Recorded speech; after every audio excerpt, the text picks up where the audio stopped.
All right, iteration number, a lot. You wouldn't think this would be such a pain in the ass to make, but it certainly has been. Just a little spring action pump gun. Friction fits together, no screws, nothing like that. You do need a couple of springs, but that's pretty much it.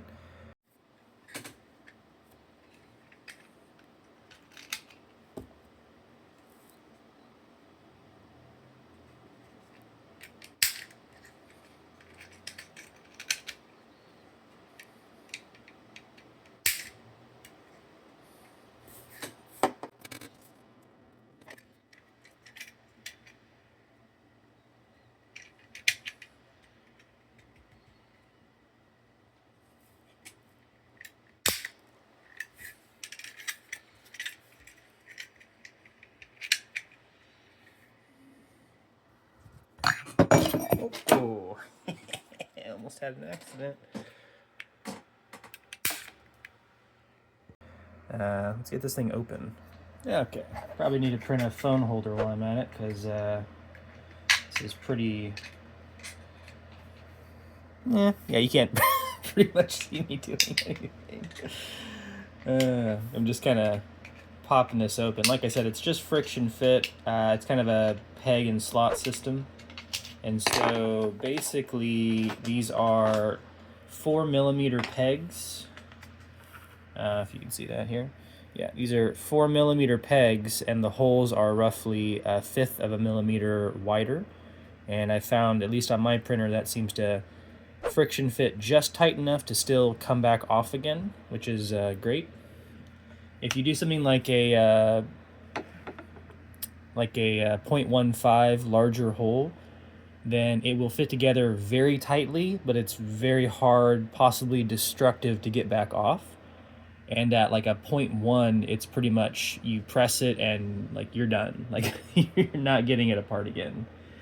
I think I have somewhere, unless I've thrown it away, which is entirely possible. Nope, I do have it. I sort of made this really crappy piece here where you can't really hardly see it, but the little pegs on here, no peg means there's no difference in hole. One was a 0.05, 2 pegs, kind of hard to tell, 0.10, and then 3 pegs, 0.15. I found that the 10 was pretty much non-removable, the 15 was semi-removable. The 20 is just barely enough to hold it together. It does still hold pretty well. I think it's for a working part that you want to potentially disassemble. I think it's great. But yeah, let me show you the overview of this thing. Hold on one second. So here's all there is to it. It's not much, really, right? It's just the shell, and then this is the bottom shell that I designed. And what you have is essentially just a sear, which is what is being pressed down by this top spring into this shaft, and it holds this plunger back in place based on this. Can't hardly see it with the spring in the way, but there is a little notch cut out of this this plunger. This bottom half is just a little square. I was using this mostly to keep it in one rotation. If you do it entirely circular, it'll, pivot in the gun, which misaligns the little notch I cut out for the sear to lock into. The end is just threaded on there. There's probably other ways to do it. I played around with friction fitting, but it seems to potentially come off and be a extra projectile that you have to hunt down and try to find again, which isn't great. Then you have the trigger itself, and let me see if I can kind of put this down real quick. Hold on. So you have the trigger, which is also on a spring. Let me just take it out so I can show you a little bit better. But there's basically a trigger with a little peg here, which the spring's inner diameter allows to, just slide on.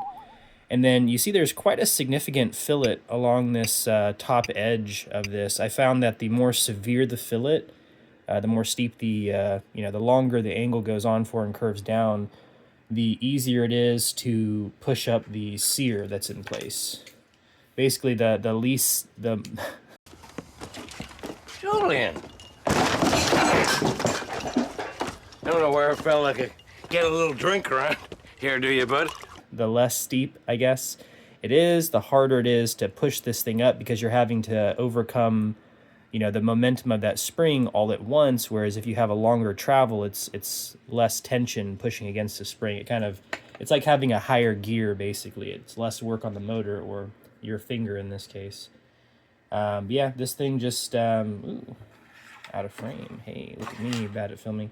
This thing just basically fits into here. Spring has a channel in the actual body there it fits into, as you can kind of see there. And, you know, basically, as you pull the trigger down, it pushes the sear up, and the sear will come out of place, you know, allowing for the plunger to press forward. So, super easy to, I don't know why I didn't print print some sort of holder for my phone. This is kind of ridiculous, but yeah, pretty simple construction. You could definitely use this for other things, depending on how you change the, you know, the channel you've essentially made for this plunger. It's a little finicky to kind of set in there. I find that the plunger itself doesn't always necessarily rest where it needs to be.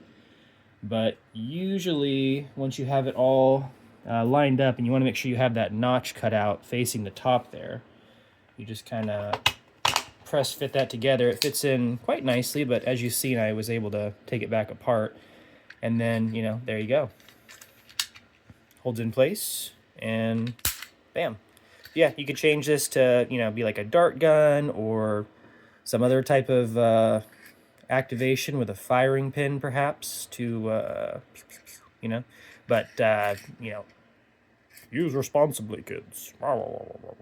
Yeah, no, this is just a little paper ball shooting gun. I'll do a little couple test shots on that and show you that as well. But that's it. It's just this itty bitty little print. All things included. It's just the plastic, obviously.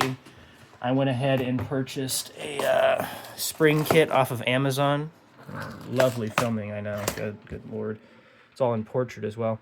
But I purchased this off of Amazon, and it's just an assortment of springs. It was the easiest way to find the ones that, you know, I could make work. They have different tensions, different diameters, and whatnot.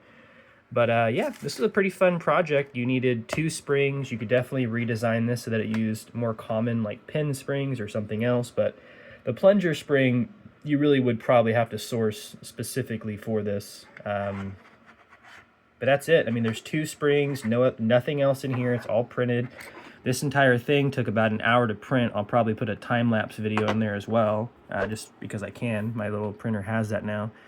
And I made it so that the plunger sticks out just a little bit when it's in its final resting position. I'm not sure if I like that yet or not, because, you know, you can kind of press it and it looks a little nicer flush, or maybe you want that gap so that way you can load the ammo there before the plunger. I don't know. I did that kind of to make sure the projectile definitely got fully pushed out of the chamber, but maybe that was unnecessary. But yeah, that's about it. Thanks.